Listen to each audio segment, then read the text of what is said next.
Pumped. Are you really pumped about doing this I'm pumped. today? Okay, calm down.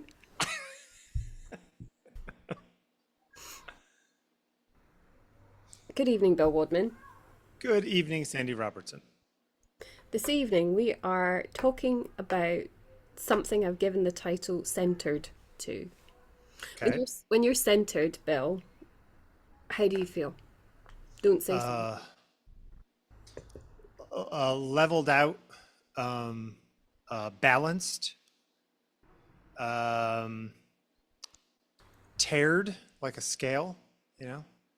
Like, I'm back at zero, ready to move. Ready to move.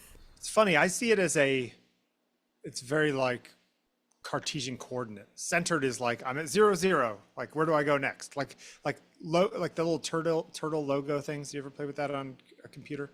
Forward 30, right 90 degrees, forward 25. And you could like make this little thing scoot around with geometry. We are actually going to talk a bit about geometry in this. Good. Bring it on. Okay, well, a few weeks ago I was at the Krishnamurti Centre in Hampshire, where Yep. I go, as you know, quite a lot and have been going now for many years. And there's lots of reasons why I go. The main one being obviously that I'm interested in the teachings of Jiddu Krishnamurti, and it is the Hmm. study centre where one can go and inquire deeply into those teachings or indeed into oneself. The thing I also love about it, though, and this is no happy accident, is the actual building. So the place where I go is somewhere that is truly beautiful. Yeah. And it's the kind of place that lives in the mind. And that as soon as one enters, lots of people say this, there's a definite shift or change in atmosphere, energy, whatever you want to call it. Anyway, the building was designed by Keith Critchlow. I don't know if you've heard of Critchlow. I did not. I have The not. No. architect, professor, um, author, somebody who teaches sacred geometry and is very interested in, um, patterns in nature and so on. Has written lots of books actually as well on sacred geometry, and this drawing is his original layout drawing for the Krishnamurti Study Centre, which he was commissioned, I think, in 1983 to design. Is it brutalist? Is it concrete? No, in Okay. fact, it's a really important aspect of the build is that it aligns with um, the local materials that are found in abundance in the area of Hampshire where it's built. Hmm. Um, it's very important that it's comfortable as much as it's austere, and that it's a place of beauty without there being any kind of decoration, particularly. Um, it has lots of principles that are fascinating to anybody who's interested in, sequencing and ratios and things that somehow seem to sing in a way. I mean, I want to say, kind of aesthetic values, but that in one way almost feels like it's a diminishment of what this is. This place seems to go further than the beauty that we call beauty. It's something else as well. Do you feel the overlapping triangles when you're there? Um, I think what one feels is a sensation of contraction entering and then expansion entering further still into the space. It's designed around, you can see the central courtyard. Hmm. It's meant to represent a seated lotus position, Oh, I see. Yeah. sort of the arms and the legs and the knees in triangle. Um, and it has these kind of, they're not really dichotomies actually. because that makes it sound like they're in opposition, these elements. But there is a dichotomy between the external and the interior, as in, there are lots of window spaces in our courtyard, a sense that there is a permeability between what's inside and outside, but that there's a deliberate and very thoughtful attempt to get us to see those things. Yep. Anyway, I was thinking about the centre, the Krishnamurti Centre, but I was also thinking about being centred, and how strange, maybe silly, perhaps frustrating it is to feel so completely centred at this centre, but to struggle so much coming out into the so-called real world again and dealing with, the issues of life, everyday life, and finding that there's a kind of decentering and a fragmentation and a real scattering in the real world compared to when I'm here in this place. Do you think that it's possible to be centered in the real world? Or the real world is so destabilizing that... I am going to come back to that, but I want to just think about that word destabilizing. Are you aware, Bill, when you are in the world, that you're destabilized? Sometimes when I'm in the world, I feel centered. There are sometimes when it's sort of, I sort of get into a life flow state where I'm just sort of surfing over reality. And that in its own way can kind of be centered. It's like a relativity thing. It's like I'm centered because I'm me and I'm here and everything is flowing around me, but I'm the center at the moment, or at least from my perspective. It's funny because I think a lot of the thing that we are talking about now, which essentially is, the design of a building, Yep. does filter out into questions about, authority, autonomy, Yep. agency. And like you, I know what it's like to be centered in myself, regardless of where I am. But I've thought a lot about how I feel coming out of a place that is entirely designed to service that or allow me to experience that for myself. And then it's almost like a contrast. I think part of the difference is too is I've never been finding the center at some location like this through time and meditation and thought and all the rest of it has never worked for me. So I don't have that experience, as much. It's interesting because, what is meditation? I suppose there's a meditative quality to, in my case, I spend much of my time visiting here on my own, unless there are like organized dialogues, for example, or at meal times, which are communal. And that's rooted into the kind of the philosophy of the place. Inquire for yourself, find out for yourself.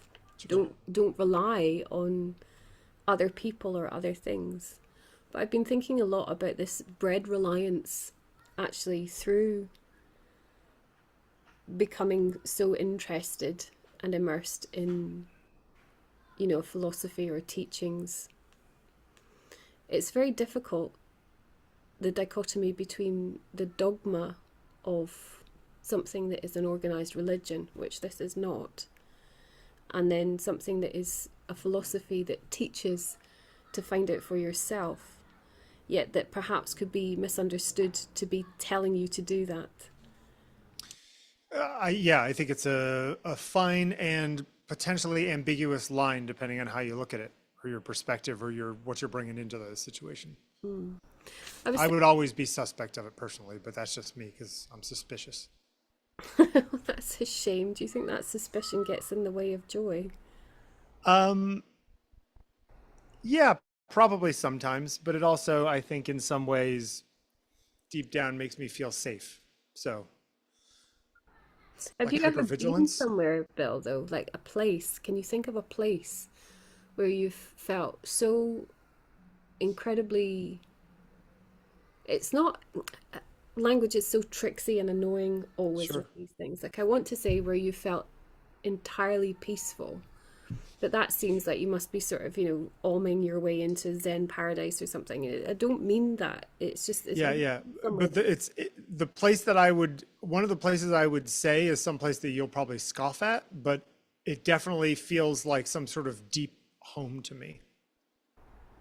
Um, and it used to, well, less now than before, but for most of my life, if I went to the National Air and Space Museum, Smithsonian in Washington, D.C., it was like, I don't ever have to leave here. Like this just feels right in a way.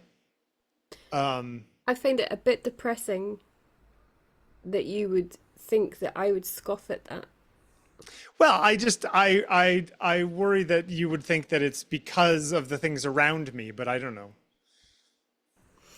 We Why? Do you think that that's a cool place? It's not that I think it's a cool place. I don't know that place. I've not been to that Okay, place.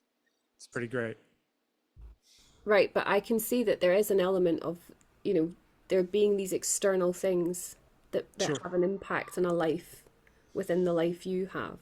Yeah, I think to a religious person, it would be like being in like the Holy of Holies kind of thing. You know what I mean? Like I'm surrounded by the history of the things that I feel deeply about. So there's like some element of all of that that is kind of in there that I always liked. Have you ever kind of come up upon a similar feeling though when you've not been led to it by, let's say, objects or Oh, sure. I physical mean, touch? uh, I've been in random places in national parks and things that I will remember the rest of my life. Um, well, that's so interesting. That's the real building. Yeah. So that's the plan. Yeah, Critchlow did the drawings, right, and then he had to work with I can't remember the man's name, John something. I can't remember, but there was like a chief architect who worked with Critchlow to realize these drawings into the kind of building materials that would be used, which, as I said, were really kind of aligned with the natural materials found within that place, that landscape. sure. And it was 1986 when it was finished. I mean, this sort of the story around it is that Krishnamurti never lived to actually see it completed. Yeah. Um, Do, it's interesting because in some ways, this is a place that is manufactured to be centering, right?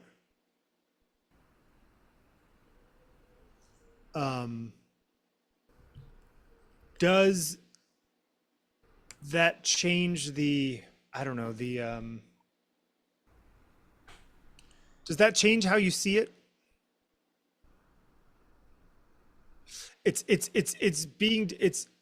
It's deliberateness to me would turn me off myself. Like it was trying to manipulate me in some way. well, it isn't all man-made space and manipulation. Sure, yes. But I mean, but this is that on steroids to some extent, right? Um, and I'm not saying that that's not fair if somebody feels that way. It's just like I would be like, wait a minute, I see what they're doing here. This also feeds on your love of symmetry because you love symmetry. I'm not sure. Can you just riff on my love of symmetry for a minute whilst I move something? Sure. I see. It's funny because every time you send me a photograph or show me a photograph of anybody, you love architectural symmetry. You love splitting a frame left, right, and you love things being level and things being straight. And I think this is something that you and I have in common and why we're friends. And it's just when I see a building like this, it's like it's so aligned It's straight. that that it's suspicious to me. Yeah. The impression of it, though, is not that, you're in something that is, Because you're not flying in a drone above it. You're just inside this building. yeah. Yeah. Also, the communal spaces are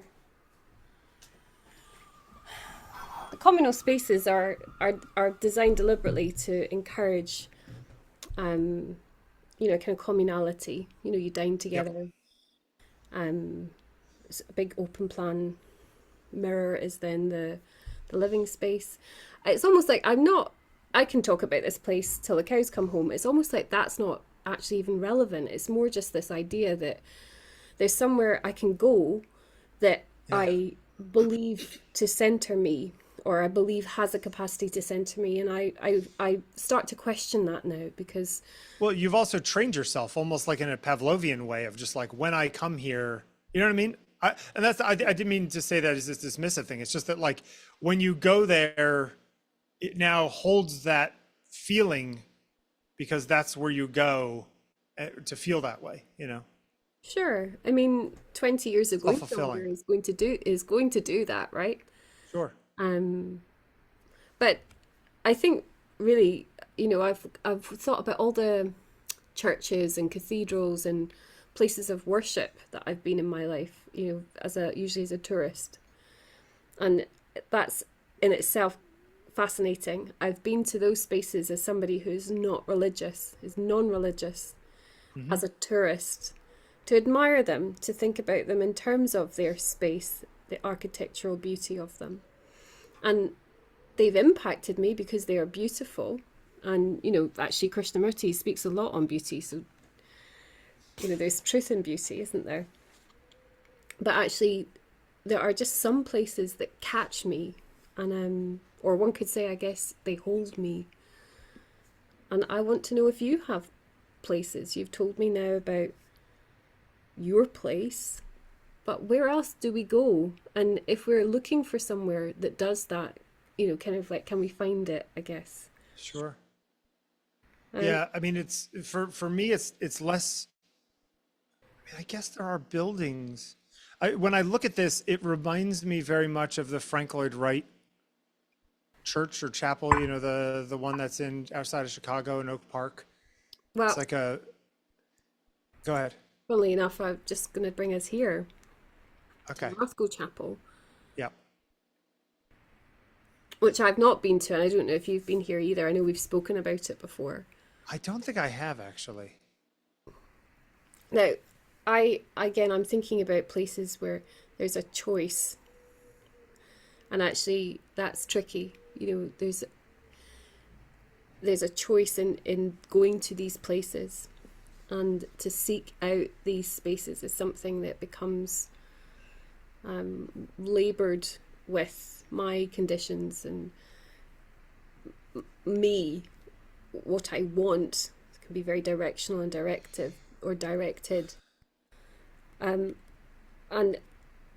I would hate to say out loud that it's starting to train me away from this place.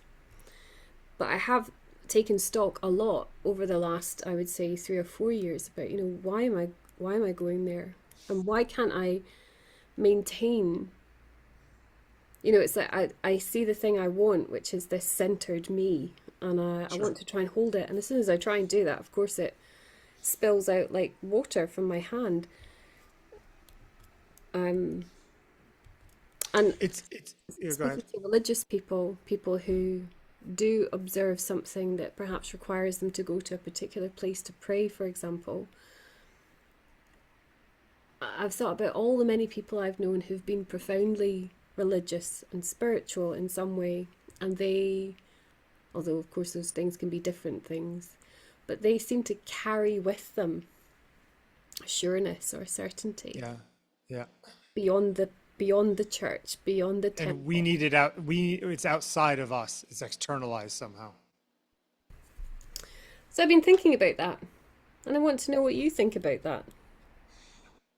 I I would love to find something. God, that's a pretty place. Was it Houston, Texas, somewhere? Yeah, that's a Barnett Newman sculpture in the water as well. The obelisk, broken obelisk. Yeah. I just I have a very Gen X streak in me, uh, Well, which is that that makes it's sense.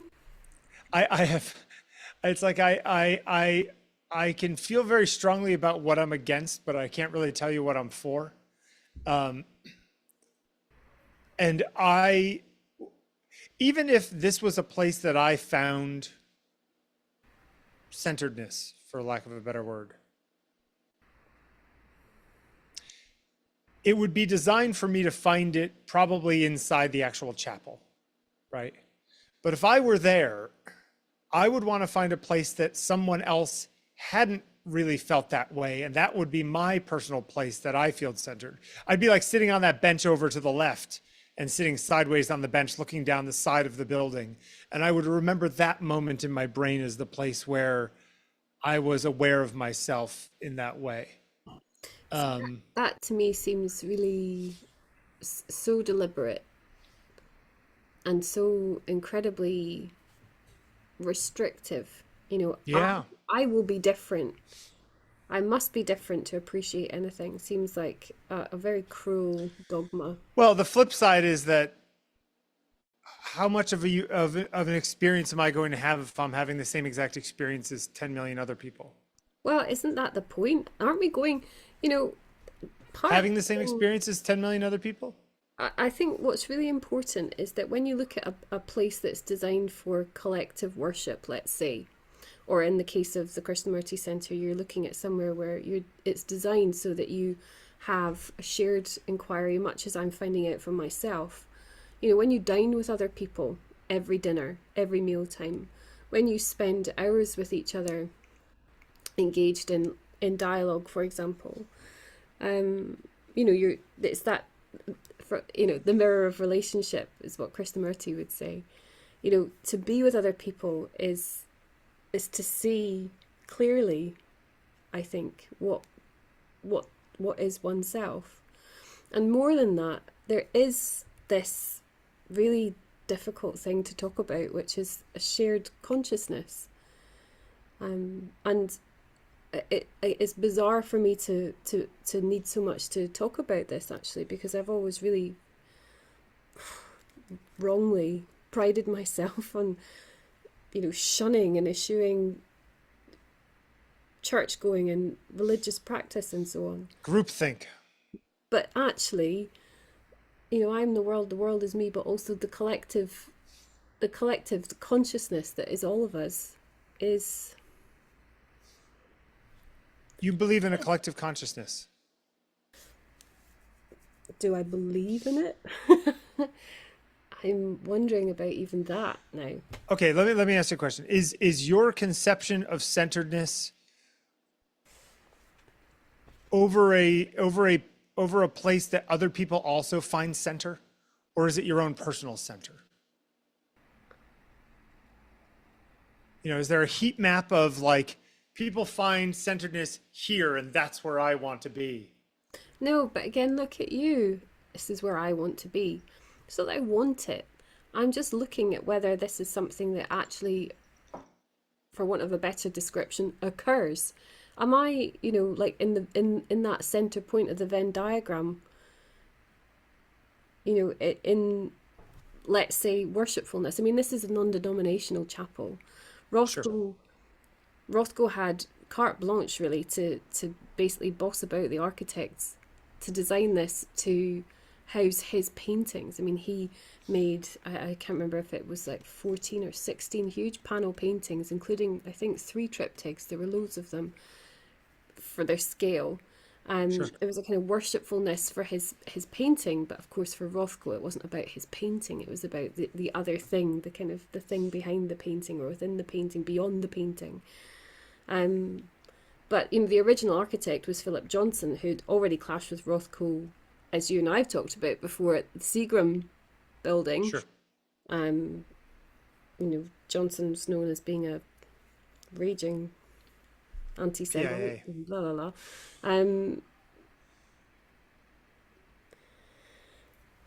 The building was revised many times, this Rothko Chapel, to allow for a sense of hallowed, without it being like a Catholic chapel. It's Yeah. non-denominational, meaning that anyone of any faith, or indeed no faith, can go and be there, But and still sacred in some way, and whatever that means. yeah, and have this. I think have this experience makes it sound like, you can book on a travel agent to go and have an experience, but Yeah. maybe that is what we're doing. Maybe that's what I'm doing when I go here. I'm going to have an experience. I mean, that seems so paltry as a descriptor, but Yeah, but sacred is sacral, is about a thing that is repeated and has meaning because of that, right? That's the idea. There's sort of a commonality through time. You are you, I am I, but so are our parents and our grandparents, or our children and grandchildren, or your children and grandchildren, who may go to these places. That there's a line in the time dimension too, and that's the point of the sacred. yeah, I've often also found it. Well, the point of the sacred, can we approach the sacred? You know, you said something a minute ago, something about, you know, something is external, it's out there, we're reaching for it. Yeah, Um, I think it's so complex and complicated to talk about something that's so simple, which is that I'm aware that what's out yeah, there is in here. yeah. I have a very strong feeling about um, I don't know, the conception of God not as the creator and the guy with the white beard or the lady with 17 hands, like just the idea of the perfect um, being at the sort of center of this sphere, and everyone's coming at it different ways. Musicians are coming at it from this way, and theologians are coming at it from this way, and you know um, philosophers are coming at it from this way. It's like we all think we're going towards different things because we're going in different directions, but we're actually going in different directions because we're aiming towards the same thing. Yeah, that's also though about But we never quite get there. It's sort of it's like a Zeno's paradox kind of thing. The closer you get, the smaller the steps. sure, and also, to think about a destination which is then fixed is ridiculous. These things are Sure. not fixed. Um, you know, Something that's set in time cannot. Maybe that's why we never get there, because it's constantly moving. Anyway, I don't know if this place is the kind of place that you would ever want to go. I would. You're saying I should come with you and Well, I be definitely with think you myself? should come with me. I think you should go by yourself. Oh, I see. So when you're next in England, I think you should go and book and stay there. But that's not for me to say. But I guess just in a cute way, it's such a beautiful place. There does seem to be something so profoundly special about it, and sometimes I wonder if it's only about the place, or if there's something else at play. Can I ask you one other question? You've spent a lot of time there. You've met a lot of people there. You've had all kinds of experiences. Do you think that those experiences heighten your centeredness when you go now?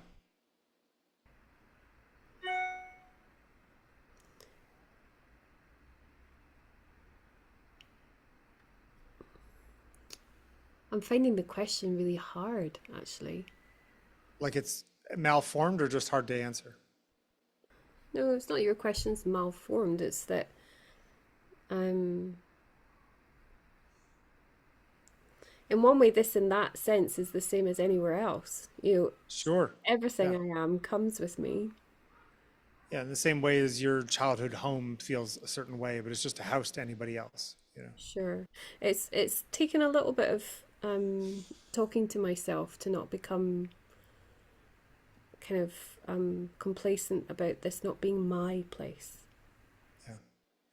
Don't talk to yourself too much. They'll send you away. Maybe the asylum would be rather pretty. You really find yourself really centered there Thanks, Bill. on Thorazine. Oh my God. Bye. Bye.